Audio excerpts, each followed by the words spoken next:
Welcome back to another episode of Worldy Unboxed. Today we get a chance to sit down with Andrea Pascual. Among Andrea's many other endeavors, she also hosts a podcast called Sushi Fridays. We will drop a link to her show in the notes. Aaron and I connected with Andrea to record a couple Sushi Friday episodes over a year ago. Now Andrea provides a bit of an update and discusses some of the benefits and difficulties of starting and maintaining a podcast. As always, follow our journey at worldybrand.com and check out our YouTube channel and Instagram page for more content and updates. All right, let's talk to Andrea. Aaron. Hey, what's up? How are you doing? Good. How are you? Not too bad. Been pretty busy, but I mean, that's kind of life, right?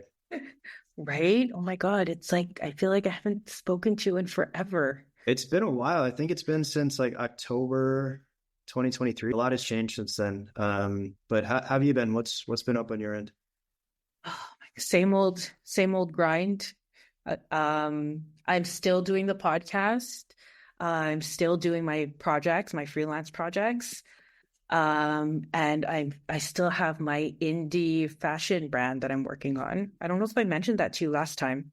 I don't know. How do you kind of juggle all that? Because I'm juggling a lot of stuff now too, because I got a day job working on my own business, our podcast, trying to build a little bit of an audience on social media. So it's a lot to juggle, but I guess how do you do all that? Honestly, I do things in stages and I put things off.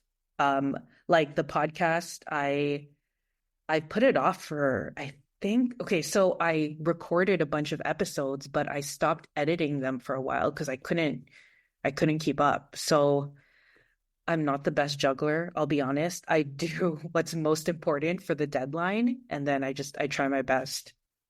How many episodes have you done for your podcast? I'm on 22, I think. 22, 23. And you do it in seasons, right? Because I think I saw you talking about season 2 and how you're going to switch things up a little bit. Yeah. So season 1 for me was when I launched, which was last fall. And actually September now is going to be like a year. Sorry, take that back. Season 1 for me was 2023 and season 2 now is 2024. And I'm actually still trying to figure out how to divide the seasons and organize it. It's a work in progress, I'll be honest. How did you, when you first decided to do a podcast, how did you make that decision? So I listened to a lot of podcasts during COVID, during the pandemic, because I was at home a lot of the time. And I was listening to creative podcasts and like business podcasts. And I just felt like the stories that I wanted to hear and the things that I wanted to listen to sounded very homogenous. I don't know if you ever fell into the black hole of branding podcasts or marketing podcasts. It all kind of sounded the same to me. And I just wanted to have different conversations, essentially, right? And as well, I found that it was always the same people being featured on the podcasts. I just wanted different voices, like people who you've never heard of or working on cool things.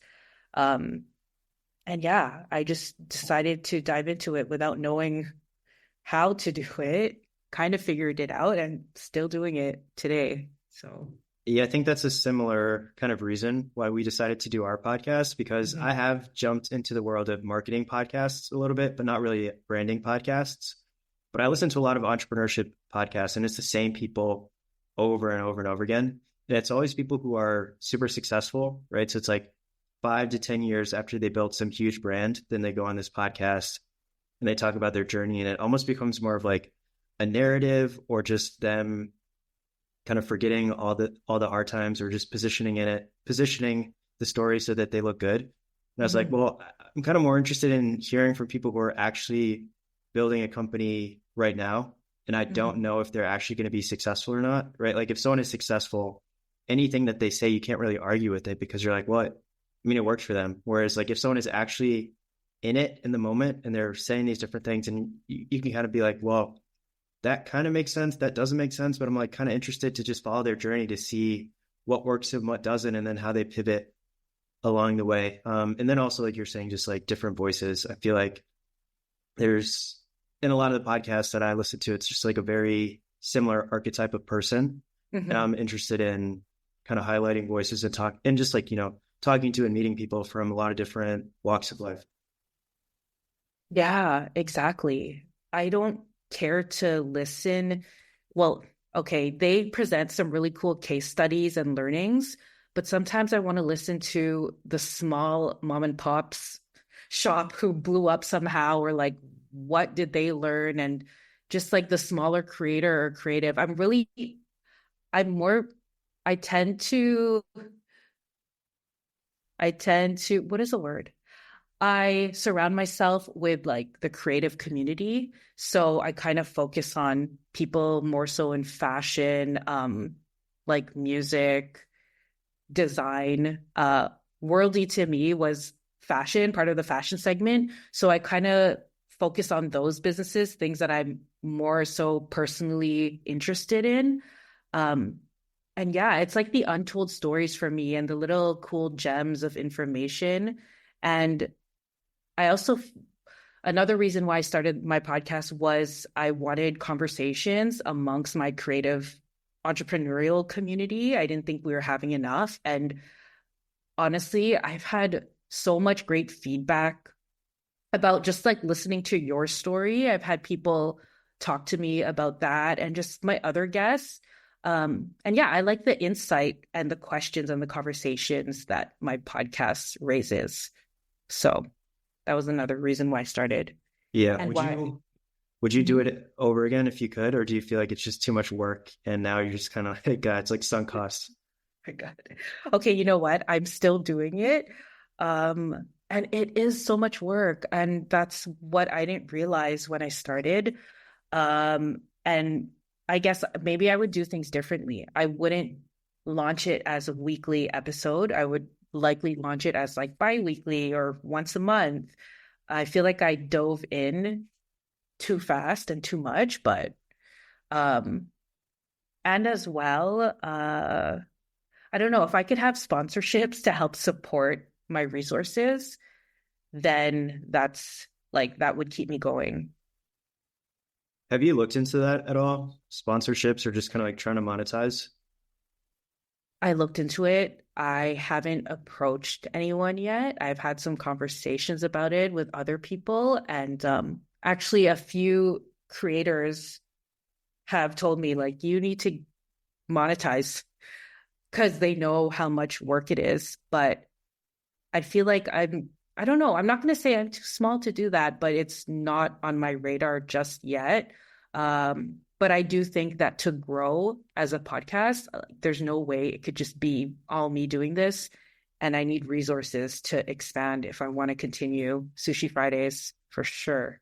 Yeah, it is tough. It is a lot of work. And we had like a very, very small sponsorship. It was more so just like highlighting one of the brands that came on our podcast, and they gave us like $150 or whatever. And then I just wore like their hat during some of our podcast episodes.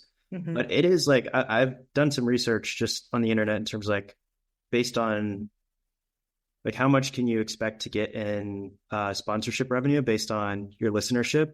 And it is like so small.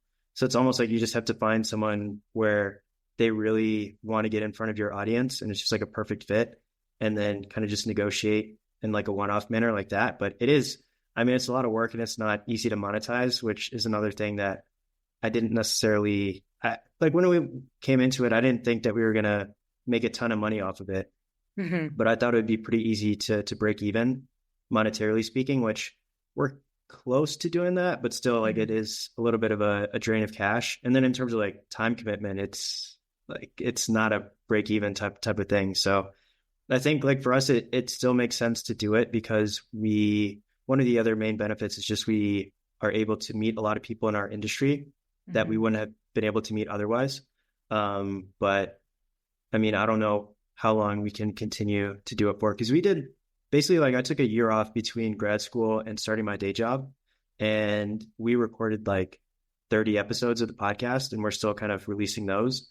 And in terms of episodes that I've recorded since I've started my day job, it's probably under 5.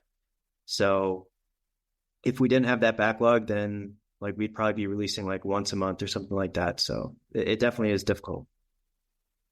Yeah, absolutely. And how many episodes have you published? I don't know the exact number. I saw it the other day. I want to say it's like around 25, but we started in March and we do basically every week. We've missed maybe like Nice. a couple weeks here or there, but Hmm. I think it's over 20 and below 30, but I don't know the exact number. Wow, that's a good run, actually. That's pretty steady. Yeah, it is pretty steady. Like Mhm. we really did record a ton of episodes. And the way that we do it is we have kind of like 2 different types of episodes. So the first type of episode is just me and Brandon, where we're talking between the 2 of us, maybe giving updates on the business, things like that. And then the other format is we bring in another entrepreneur or founder, interview them. That's part 1. And then part 2 is me and Brandon kind of reacting to the most interesting parts of the conversation and kind of what we learned from that founder. So it's almost like we get 2 times the amount of content from one conversation when we do those Nice. sorts of episodes. So that's been a way to kind of like make that backlog last for a little while longer. Hmm. Cool. Um, yeah, I want to actually record more solo episodes because I find the interviews are a little bit more difficult for me in terms of the process. Mm-hmm. And by that I mean the editing, because I like to add my own segues into the audio and like the storyline. Um, and I feel like it took so much time, and it does take so much of my time just editing. And for me, the solo episodes are so much easier. It's just like plan out what I'm going to say, record it all, don't have to listen to an interview literally 4 or 5 times to pick out the ideas that I want to highlight. Um, I also use AI now to help me to help my process. I use something called Opus Clips. I don't know Yeah, if you're I know. familiar with it. Yeah. I've used the free version before. Yeah, so I use that to for my video clips for promo. So that helps out like picking out key things. But I think my biggest challenge right now is time. Yeah. Mhm. Makes sense. With the clips, because I was gonna ask you about that too, because I've tried the clips, the AI clips, but Mhm. I don't like the way they kind of like cut certain things off, or like they start like a second too late. And for me, it was like kind of hard to be like, hey, just start this 1 second or 2 seconds earlier, and then this is perfect. It was kind of like I had to go off and do it all myself if I wanted to make those tiny little tweaks. And then at that point, I was like, I might as well just do it all myself. But creating clips, like that takes like the most time, because I don't do the editing on the podcast. I Mhm. do like the guest outreach. I run the interviews, like write the interview questions, stuff like that. And then I create the clips for socials. But that can easily like creating like 5 clips from a conversation can take me 8 hours. Oh my gosh, So, yes. yeah, I mean, like, do you feel like it's worth it? Because I feel like just in the social media kind of age that we're living in, it's all Mhm. about, you got to create that 60-second clip to get people hooked. Maybe you'll get like 1,000 views, or even if you're a bigger podcast, like 10,000 views or 1 million views on those clips. And then that increases your audience. But do you feel like for you, it's worth it to make those clips? And do you feel like you're getting new listeners from those clips? Or do you feel like it's Mm. just kind of like we do it because that's all the rage, but it's not necessarily an ROI on it? That's a great question, and I still can't measure that. Um, I know, okay, so I'll backtrack to what you said about the AI video clipper.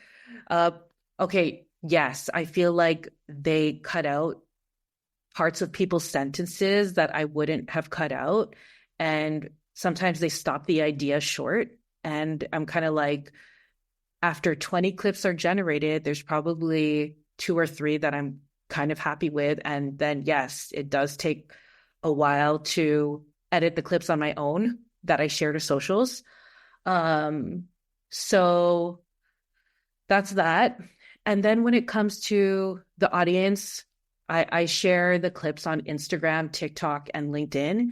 And right now, I'm not even sure if it drives listenership. I'll be quite honest, because I'm finding that there's so much conversation right now about, oh, get yourself on video. I've had so much feedback, and I kind of still am in that mindset of like a video. Wait, is your podcast a video as well? Or is it audio? We do mainly audio, but we have the video too, and we kind of upload that on YouTube. So people have told me to publish the video version and do in real life interviews, whatever, right? I'm like, okay, cool. But at the same time, I don't think that the podcast video watcher, you know how there's podcasts specifically on YouTube only? We do that now. Yeah. I don't think it's the same person who listens to Sushi Fridays on Spotify, Apple Music. And as well, like as someone who consumes podcasts, I listen most of the time, like 90% of the time I'm listening on Spotify. I feel like it's also a different relationship a different relationship to the podcast. Like I feel like an audio podcast is more intimate and a video podcast is like you're making dinner and your YouTube's on TV. And I can't gauge right now if the video clips are working for me. Yeah.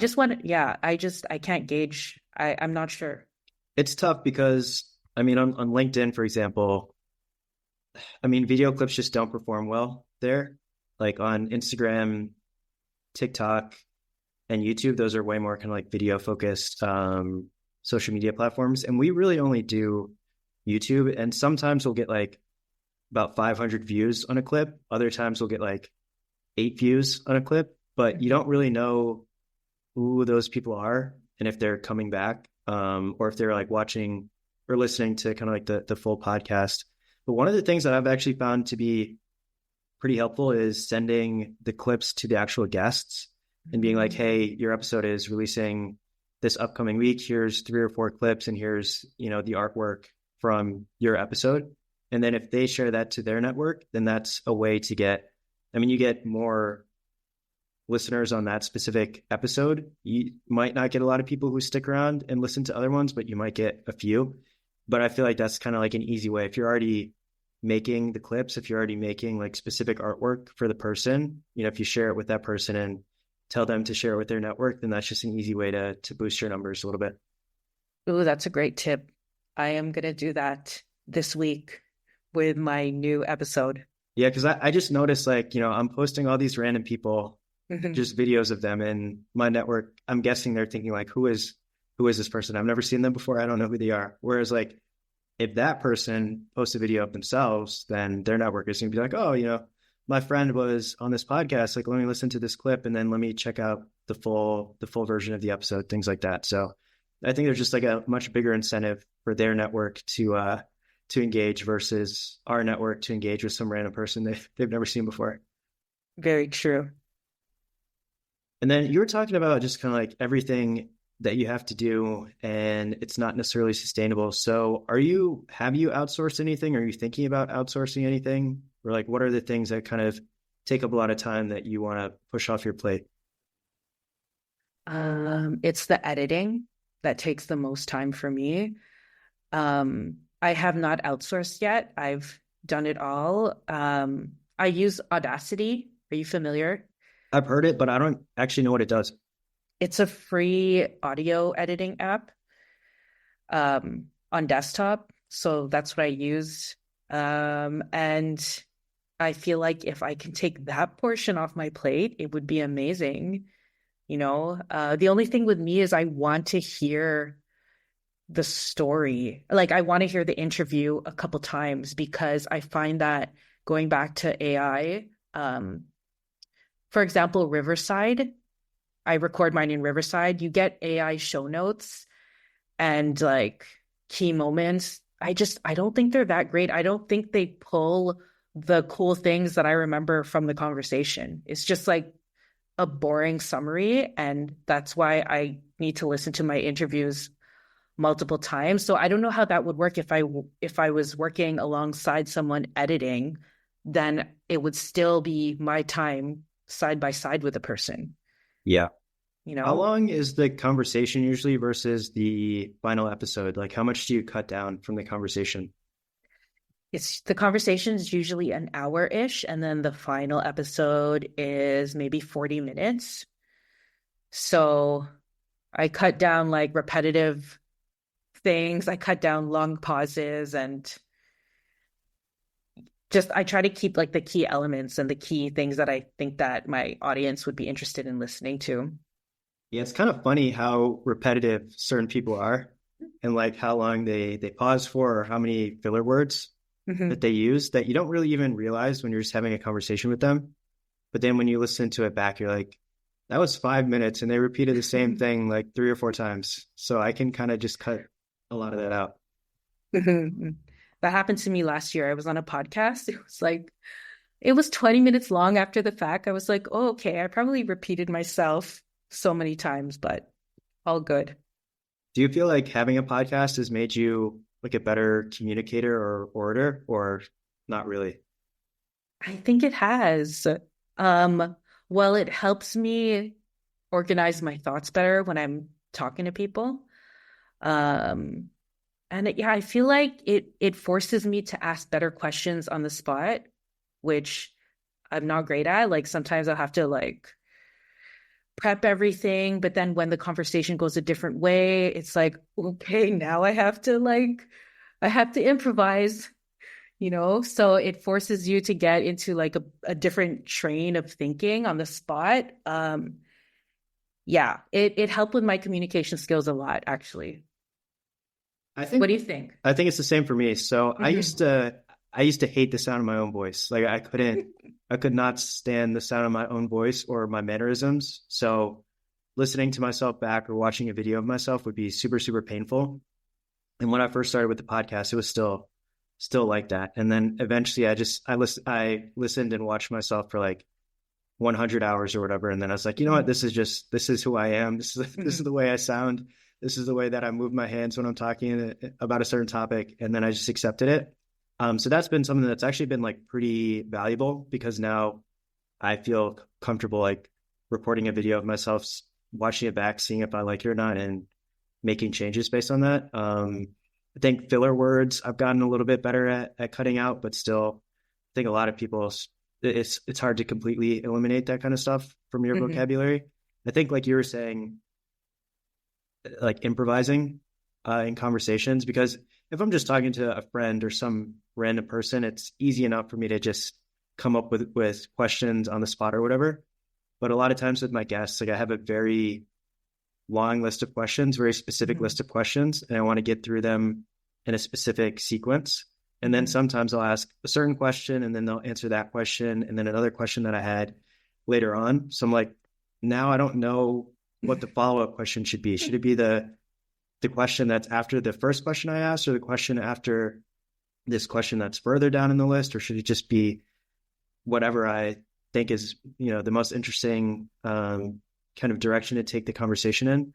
So I think that's definitely something that I have gotten a little bit better at, but still sometimes when I listen to conversations back, I'm like, man, I should have dug into that topic a little bit more. And instead of just checking the box and making sure that they answer that question and then moving on to the next question, viewing it more like a conversation and being like, oh, that was an interesting thing that you said. Like, let's unpack that a little bit more, that kind of thing. I agree. Last year when I was doing my interviews, first off, I was super nervous because I didn't want to make the guest feel strange or weird or uncomfortable in any way. And I wanted to make use of their time and as well impress them. So whenever something like happened, I would just freak out inside. Legit. I would just freak out like, oh my God, they answered question 10, but we're still at number 3. But yeah, it's a learning experience for sure. It is. What is like your ideal type of person to interview? Like, how do they, I guess, behave, or how do they answer questions versus what is a little bit of a harder person for you to interview? I think the one-liners, the people who just answer and then it's like a one-sentence answer, for me, that's hard because it's difficult to dig deeper and have a conversation. And I don't want it to sound like a job interview or just something very like clinical and cold. Um, and the people who I love to interview like to share, and they don't give such expected answers. And they like to pull from their experience and share stories. Those are the kind of conversations and the people I like to interview. Yeah, I think similar for me. I think people who Mm-hmm. tell stories, it just makes it easier. And people who, instead of always just answering your question super literally, it's Mm-hmm. kind of like, well, this question I don't have a great answer, but I can start to answer that and then transition into answering another question that I have a better answer to. Um, and then kind of at the same time, like people who are super talkative, sometimes it can be hard for me to cut them off and be like, okay, that's enough on this subject. Let's switch gears a little bit. So it's kind of like a push and pull. But I agree Mm-hmm. with you. Like, I don't think I've had anyone.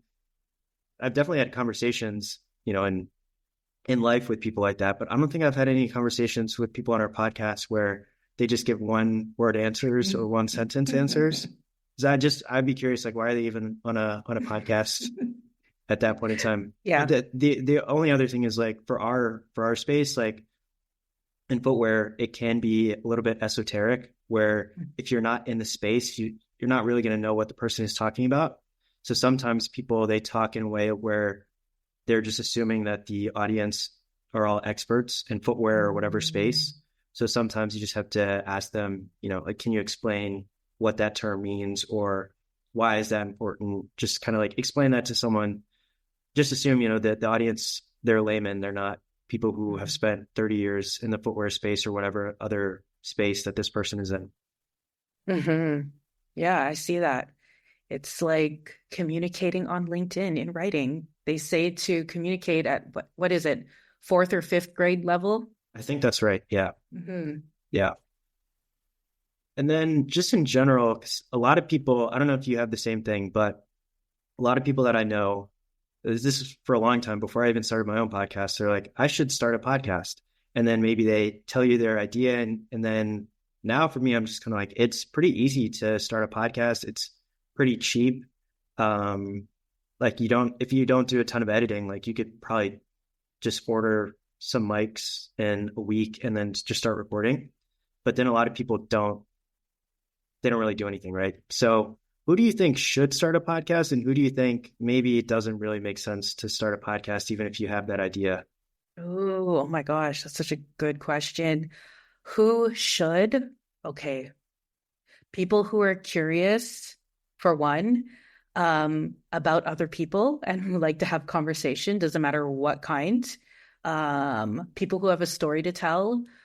Um, and when I say that, I mean, is it like a mystery series? Like, are you sharing your fictional topic? And is it something like that? So if you have a story, you're curious about other people, you want to do interviews, if you want to share about your journey, I think you should start your podcast, especially if you're building something and you're building something scrappily, scrappily. Like you are on that grind. I feel like you should start it. And from a business perspective, I feel like that helps you build your brand, So what I think you and Brandon are doing with Worldy, and kind of tapping into like having interviews and also tapping into your stories, I think that's so smart.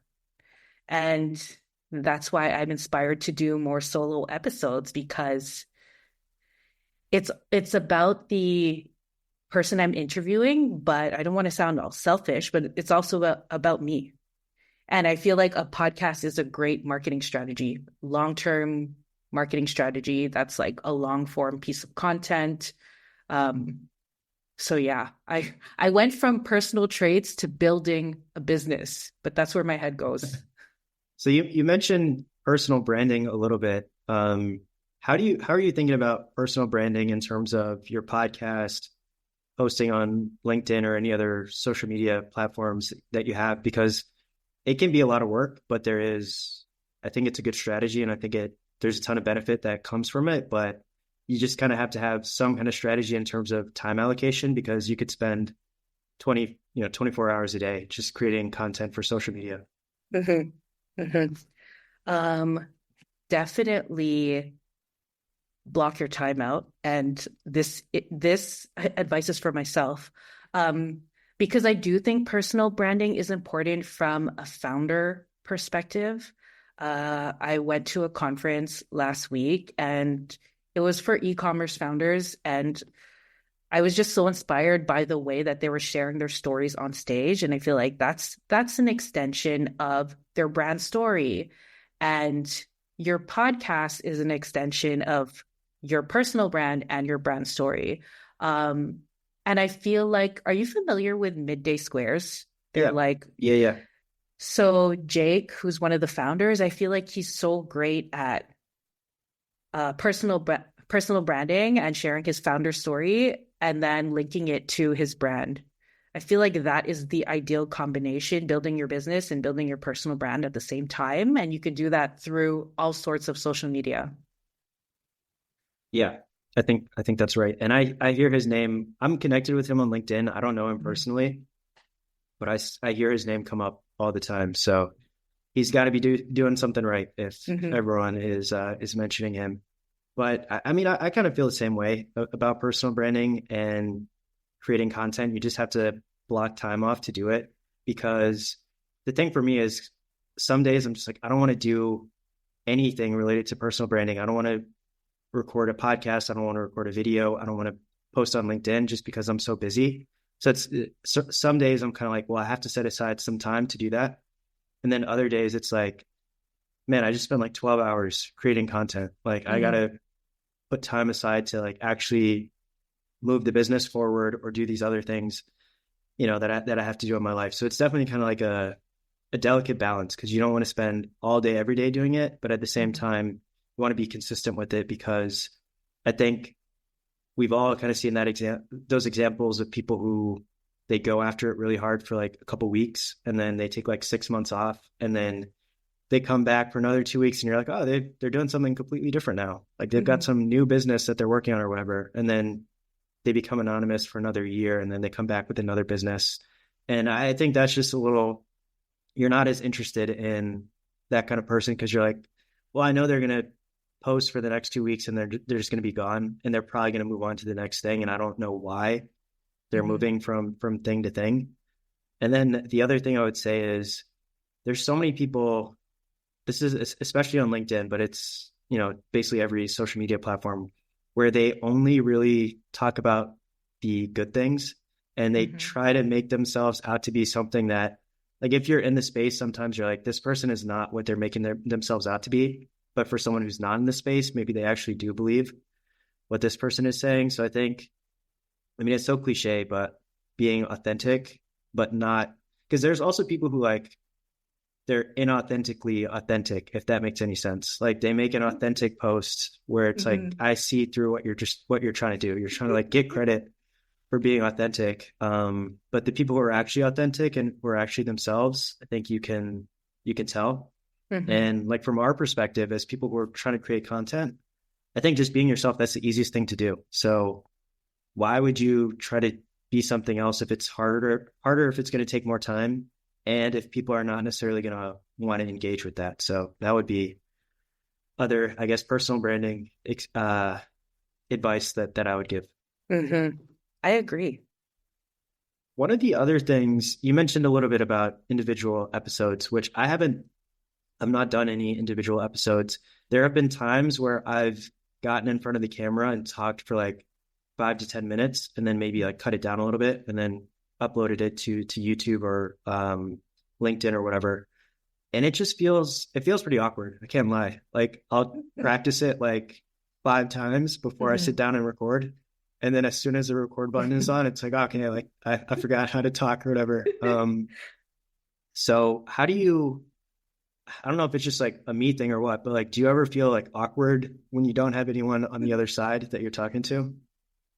I actually don't. It's like I feel like I'm narrating a story. Um, so no, I don't feel awkward. It actually feels fulfilling, like I got something off my chest. A few months back, I did an episode about my experience at a pop-up event, like a fashion pop-up event, and it wasn't what I expected. It was not it for me. Yeah, I listened And to that episode. I remember you. oh, did you? I think I was on a plane when I was listening to that. I don't know where I was going, but I just remember being on a plane listening to that. Oh my gosh, that episode felt like a great vent for me. And as well, a handful of people reached out to me after that. They were like, oh my goodness, I didn't know, and tried to offer ways to help and give their suggestions, things like that. So I didn't feel awkward at all, but because it's audio first.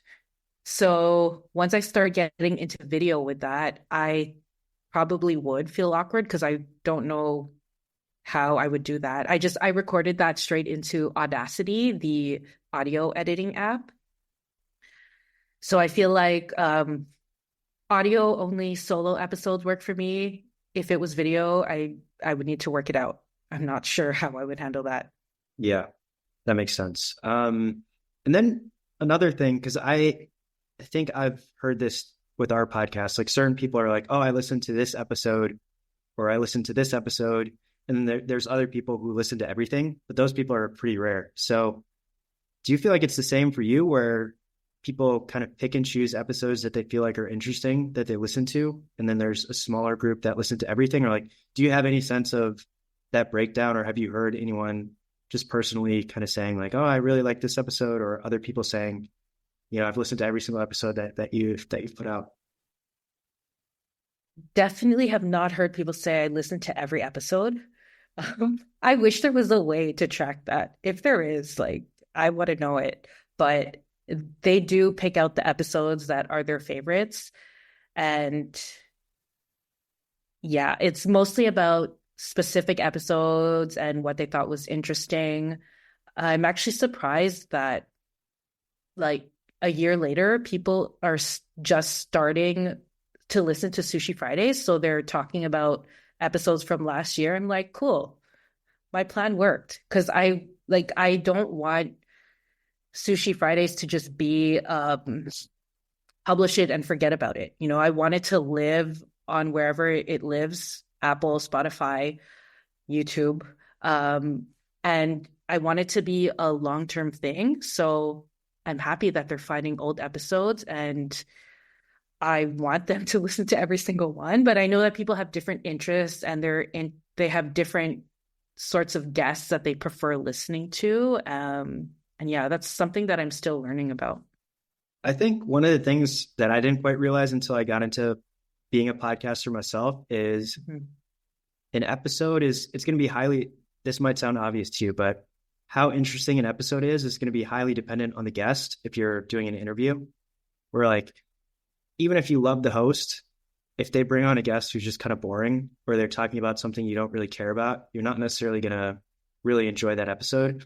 Whereas even if you don't like the host, if the guest is like really engaging, their story is really interesting. Because I've even had I've listened to certain podcasts where while the host is asking the question, I'll like put it on mute or like the lowest possible volume setting, just because I find the host so annoying. And then I turn it back up once the guest starts talking, just because like the guest is that interesting.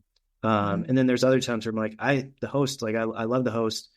They ask really good questions. They're really engaging, but this guest, they're so boring. Like I just can't do it. So I think that's one of the things I didn't necessarily realize either. It's like, you can only do so much to make a guest engaging, and they might have like a really interesting background or backstory, but kind of like what you were saying before, if you're asking them questions and they're just giving you one-word answers or one-sentence answers, there's not really a ton you can do.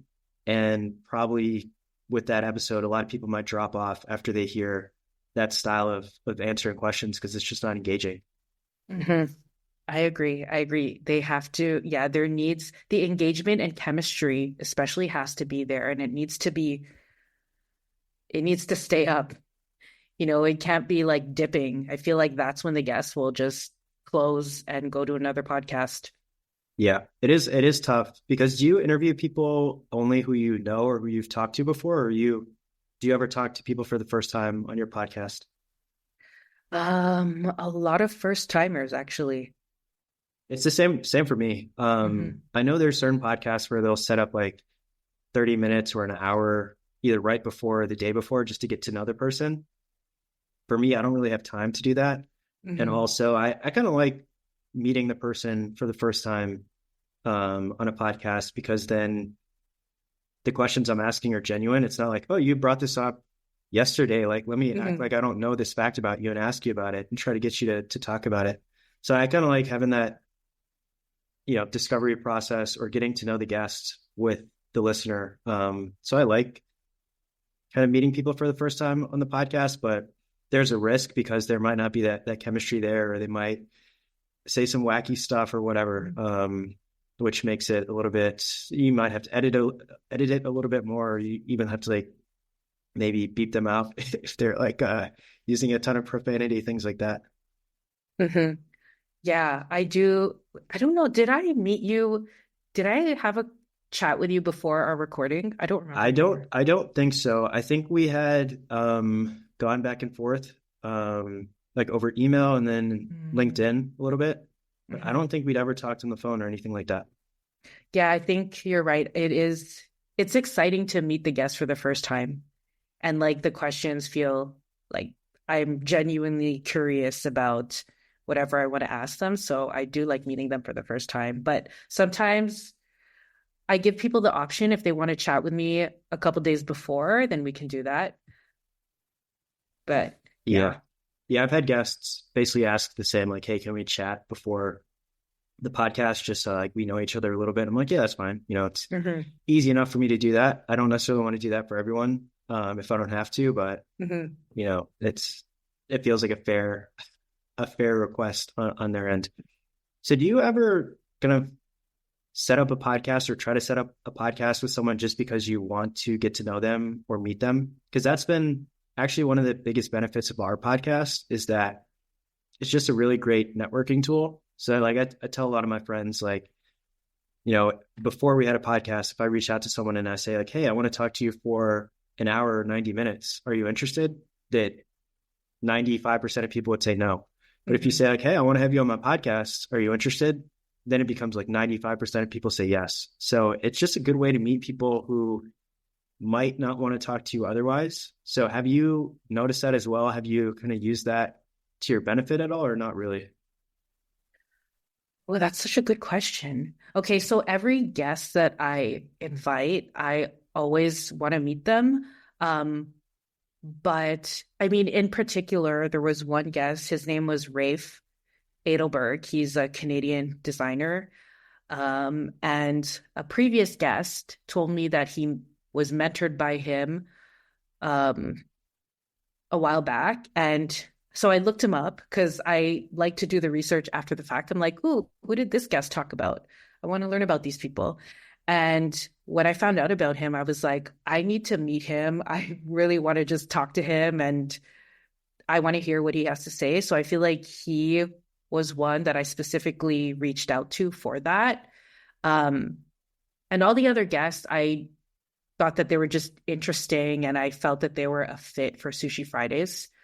Um, Mind you, even getting guests on as getting guests on the podcast was so tough for me last year. I don't know if I ever mentioned that to you, but I guess it's because my podcast was so new that the rate of people saying yes was horrible.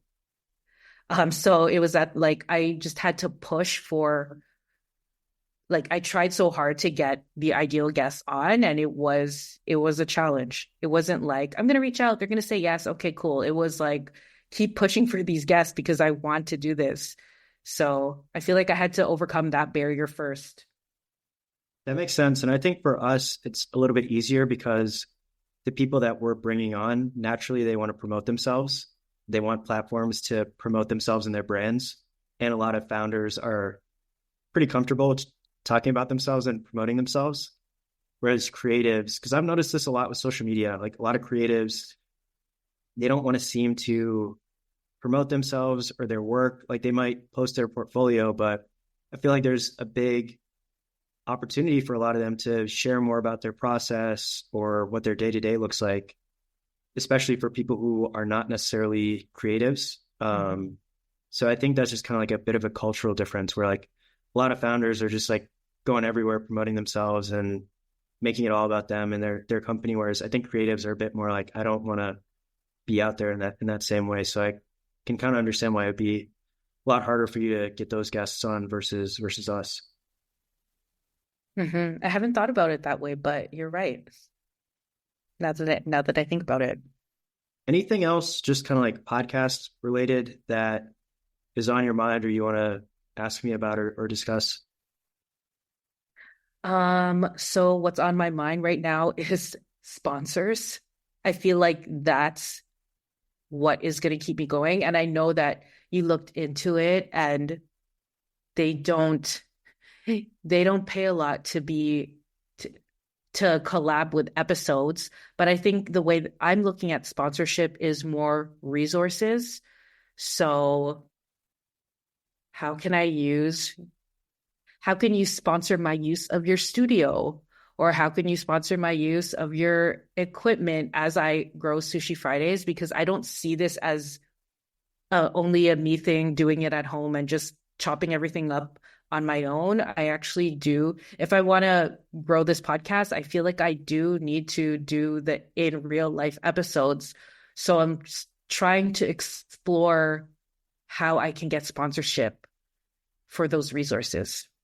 Yeah, that makes sense. And I feel like that would be doable because I would think that there's got to be some podcast studios out there that just have unused capacity and maybe they're willing to give you that space for free for an hour or like 50% off for an hour if you shout them out, on the podcast itself. And then like any clips that you post, maybe you shout them out, things like that. So I think there's creative ways to do that. Like, I think that's definitely feasible. And for me, I was thinking the other day about this, like, is there a way, like, there's got to be companies out there or organizations or whatever, where they're like, yeah, it would be really great to have a podcast, but we just don't have the time to do it.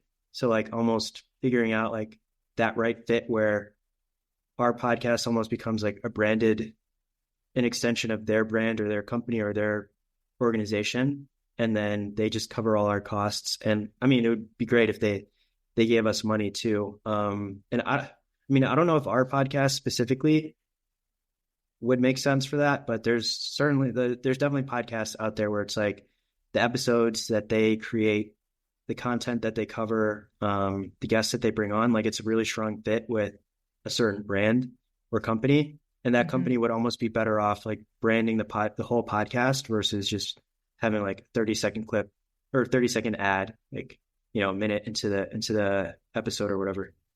Do you have do you have an ideal sponsor? Like who would fit your podcast?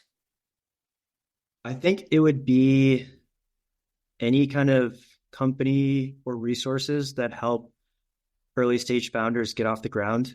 So I know there's like certain bigger podcasts that are sponsored by law firms, for example, like, startup law firms, things like that. So, I mean, that would be a decently good fit, but I think it would be hard to like approach a huge law firm and be like, hey, we have this really small podcast. Are you interested in sponsoring us? But I don't know, because I think a lot of those platforms or those companies, I don't know if they necessarily make a ton of sense for very early stage entrepreneurs to pay for, just because you're not necessarily going to get an ROI based on how much it costs. So if there's some kind of like affordable software or service for early stage entrepreneurs that I really believed in, and I felt like just about any early stage entrepreneur could get an ROI or benefit from it, then that would kind of be the perfect sponsor for me. But I can't think of what that company would be. Mm-hmm. I hear you. What about you?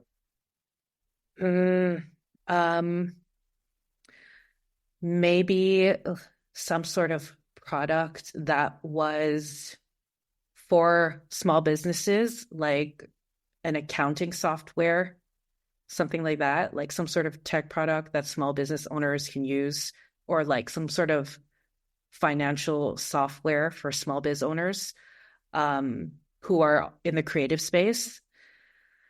Or, oh my gosh, there's like so many. I could think of like coffee or wine. I don't know how aligned they would feel, but I mean like something, because my audience, I'm starting to see, or I'm trying to curate an audience who likes more curated things like coffee tastings or wine tastings, more lifestyle things.